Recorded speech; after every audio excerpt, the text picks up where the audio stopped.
adalah podcast perdana dari SM Franchise RQCC sebagai media untuk sharing experience dari berbagai praktisi di industri retail. Selamat datang di podcast Retail Undercover. Podcast ini akan di-host oleh saya, Keisha Rizka, bersama dengan Pak Suntoro Purwadi dari SM Franchise RQCC. Beliau juga merupakan salah satu founder dari SM Franchise RQCC. Dan Pak Suntoro Purwadi ini telah berpengalaman selama 30 tahun di berbagai format retail bisnis seperti di Carrefour dan Hypermart. Beliau berpengalaman sebagai Organization System Manager di Carrefour dan juga jabatan terakhirnya sebagai Vice President Business Process and Procedure di Hypermart.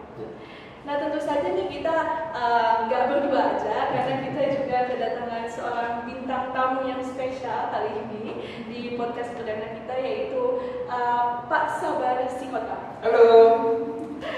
Nah, selamat datang Pak Sabar. Hai Mbak Kesia. Halo Mas. Halo. Selamat datang. Dan Pak Sabar Sihota ini sudah kurang lebih memiliki pengalaman di bidang retail selama 29 tahun. Nah, mungkin untuk lebih jelasnya nih, Pak Sabar sendiri bisa menceritakan experience-nya di bidang retail. Oke. Saya berkecimpung di dunia retail lebih kurang hampir 29 tahun. Saya pertama kali bergabung di perusahaan retail Matahari. Waktu itu saya sebagai supervisor di lapangan.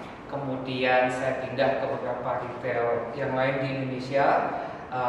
Saya pernah juga bekerja di Carrefour, kemudian saya juga pernah bekerja di Ramayana. Saya juga pernah di Mitra 10 dengan Pak Suntoro. Kami bersama, saya di MD, beliau di operasionalnya. Kemudian saya pernah di Lotte.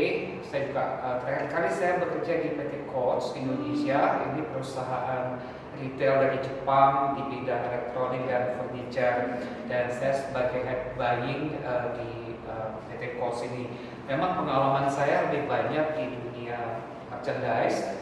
Saya juga pernah jadi managing director di satu perusahaan household Korea. Kalau boleh sebut merek, saya di Lock and Lock. Jadi ya, saya managing director di Lock and Lock selama 2 tahun.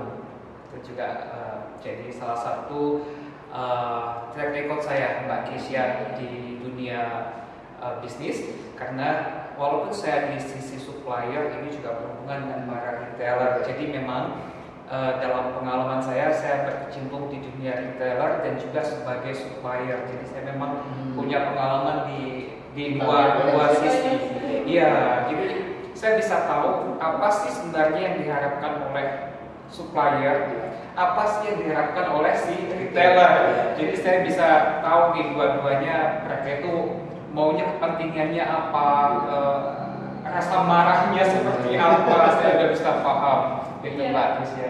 Baik, tanpa panjang-panjang lagi nih, mungkin kita mulai podcast perdana ini dengan tema Deep Dive Undercover dalam Departemen Merchandising Bazaar. Dan kita di sini nanti akan mengetahui lebih dalam tentang Merchandising Bazaar.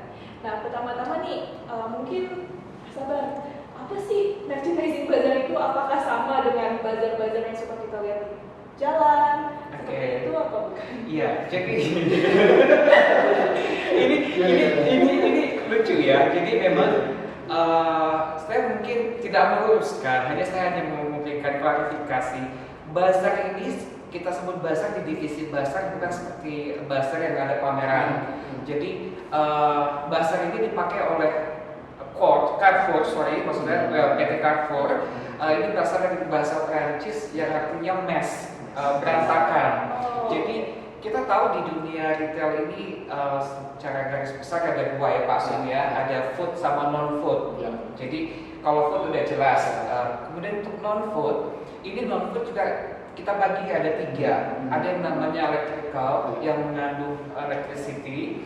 Kemudian ada juga yang kedua yang textile atau fashion. Nah, bazar ini adalah yang ketiga. Jadi bazar ini adalah non food yang tidak mengandung listrik, yang tidak mengandung tekstil atau fashion.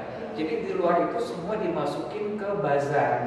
Jadi memang bukan berarti bazar ini divisi yang buangan, bukan. Jadi memang bukan. Kalau kita bicara bazar ini, buat saya ini sangat luar biasa unik dan sangat saya berpengalaman memang paling banyak di dunia bazar. Nah, bazar ini sebenarnya secara umum kita sebutnya GMS, General Merchandise. Jadi di dunia retail disebutnya itu general merchandise. Jadi itu non food, di luar elektronik dan di luar fashion. Gitu Mbak Kesia. Ya maksud Ya, bukan ya maksudnya. Boleh dikasih contoh apa? Ya. Barang-barang yang enggak non food seperti itu. Oke. Masuk dalam bazar. Oke, saya mau tanya nih, Mbak Kesia sering ke supermarket pastinya ya. Oke, beli apa biasanya? Biasanya sih disuruh sama ibu beli minyak. Beli minyak. Nah, minyak ini kan untuk memasak ya, itu masuk ke food. Food. Kalau kira-kira Mbak Kesia ingat pernah belanja ke supermarket yang bukan makanan, apa yang paling sering dibeli? Bukan makanan. Paling kalau disuruh ini beli baterai. Beli baterai. Nah, Betul. betul. Nah, baterai termasuk salah satu kategori bazar atau GMS. Kalau Pak Sumbor? Saya kan cowok ya, jadi Ya. saya kan hobi suka beli peralatan mobil. Peralatan Ada mobil. tuh, kadang juga pertukangan tuh. Iya. Itu masuk bazar mana tuh? Iya, itu masuk bazar. Masuk ya. Iya, pertukangan. Kita bicara misalnya palu. Nah, Palu ini kan bukan untuk dimakan. Jangan. Ya. Iya. Palu ini bukan makanan dan dia tidak mengandung electricity. Ya. Kemudian dia kan bukan barang fashion, Betul. dia nggak mengandung bahan fashion. Jadi memang dia masuknya bazar. Bazar, ya. Nah, kemudian mungkin contohnya ini lebih ke banyak ibu-ibu cooking ware, panci, kemudian gampangnya ini mugnya, kemudian pan. Jadi kalau boleh saya jelasin secara garis besar, GMS atau bazar ini diklasifikasikan ke 5 kategori. Oh, ada 5 ya. Ada 5. Yang pertama umumnya disebut tools. Tools. Ya, jadi semua perlengkapan Ya. tukangan Ya. itu masuknya ke situ. Yang kedua kita biasanya sebutnya household atau houseware. Jadi household atau houseware. Jadi ini semua perlengkapan kebutuhan rumah tangga.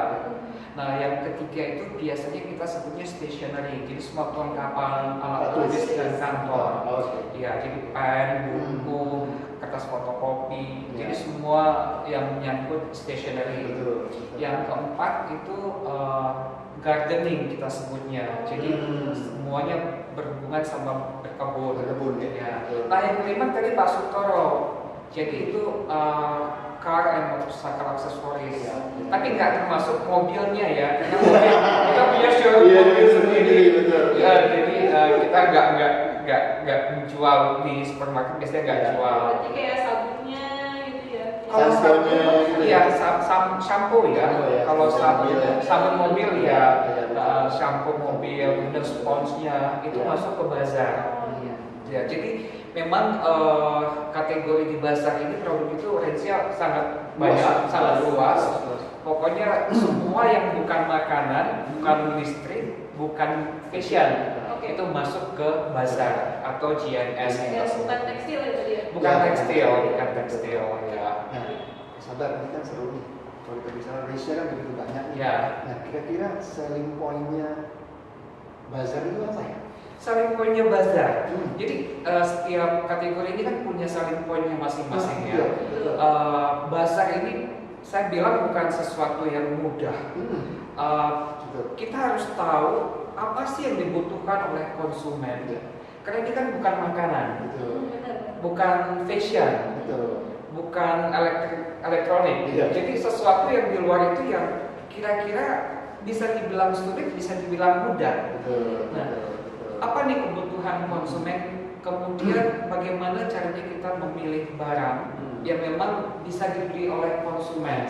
Nah, ini sesuatu yang harus dipikirkan sebagai buyer di bazar atau di GMS. Ya, ya, ya. Cuman kita lihat bahwa saat ini kebutuhan di bazar atau GMS ini lebih banyak di household, di rumah tangga. Karena kita tahu bahwa di Indonesia terutama kan ibu rumah tangga yang paling sering belanja ya Pak Sun ya. Betul. Bapaknya cuma keluarin dompet bayar. Atau bapaknya kalau udah dapat misalnya sampah mobil, wes selesai. Tapi ibunya belanja ke sana kemari, dan ketika dia masuk ke lorong non food atau bazar ini, kan warna-warni itu luar biasa. Banyak warna, kan misalnya kita bicara kotak penyimpanan, kotak penyimpanan itu kan banyak, ada warna biru, ada warna hijau. Jadi ini yang kita buat supaya menarik. Jadi memang bazar itu kita harus cari produk yang memang disukai. Kita akan lihat nih dari sisi kegunaan yang paling utama, fungsinya, kemudian dari sisi warna dan size-nya itu juga banyak pengaruh. Dan banyak sekali memang faktor yang harus kita perhatikan ketika kita memilih suatu produk untuk kita jual di supermarket dari divisi bazar ini. Jadi saya bilang butuh apa ya? Butuh skill yang unik lah. Karena cukup ini ya challenging ya. Cukup tricky dan saya lebih suka challenging ya. Challenging ya. Ya. Contohnya mungkin gini, kita bicara mug inilah. Ini mug ini warnanya kuning. Apakah banyak orang yang suka warna kuning? Nah, ini juga menjadi suatu pemikiran ketika saya memutuskan untuk membeli mug ini, tapi warna apa aja yang perlu saya ambil? Kita tahu bahwa ada warna-warna basic. Itu adalah sesuatu yang harus kita perhatikan, sediakan. Tapi kita juga tahu ada beberapa daerah tertentu yang menyukai warna yang tertentu juga. Nah, ini harus punya pemahaman sebagai buyer atau merchandiser. Jadi nggak cuma sekedar beli ya, ternyata ada filosofi di dalamnya. Ya, banyak pastor filosofinya, bahkan dari sisi size, nggak cuma warna. Ada juga daerah tertentu yang, ya mohon maaf, warna tertentu dia nggak boleh. Jadi pengalaman saya waktu kita di Mitra 10 Pak Suntoro, saya pernah jual keramik. Jadi saya tahu keramik ini di Bali mereka sukanya warna yang strong. Di Jawa sukanya yang soft. Jadi kalau bukan karena saya nggak mengindikasikan Jawa adalah orang Jawa, tapi di Pulau Jawa secara general. Apalagi kalau kita bicara Jabodetabek, mereka sukanya yang soft. Sementara di Bali dan di Sumatera mereka suka warna yang strong. Jadi ini adalah sesuatu yang memang harus kita perhatikan. Kalau kita bicara food, misalnya beras sama aja gimana? Di setiap daerah pasti mereka beli beras itu gitu. Jadi makanya saya bilang untuk di divisi bazar atau GMS ini ya sangat challenging. Tapi menarik. Kepuasannya apa? Ketika kita beli barang itu dan memang ternyata disukai, di situ kepuasan kita sebagai merchandiser bahwa saya bisa memahami konsumen saya. Iya. Paling utama kan Pak Sun itu bagaimana kita bisa mengakomodir barang-barang yang memang dibutuhkan oleh konsumen. Begitu Mbak Kesia. Nah, jadi kira-kira barang apa sih yang paling dicari oleh customer di bazar? Iya, barang yang paling dicari di bazar seperti yang saya katakan tadi bahwa yang paling banyak itu adalah barang-barang household atau houseware. Jadi misalnya kayak cookingware, cookingware seperti itu. Kemudian silverware, tempat penyimpanan. Apalagi waktu zaman pandemi, kita harus mempunyai botol minum sendiri, ya kan. Jadi ini juga momen yang bisa kita ambil, kita grab kebutuhan konsumen. Jadi biasanya kalau di kantor kan gelasnya rame-rame. Nah, sekarang kita beli jug sendiri, punya gelas sendiri. Kemudian bagaimana caranya supaya produk kita ini bisa aman, kita ada covernya juga. Ini sebagai diversifikasi produk juga. Jadi memang lebih banyak ke householdnya sih yang kalau di pasar.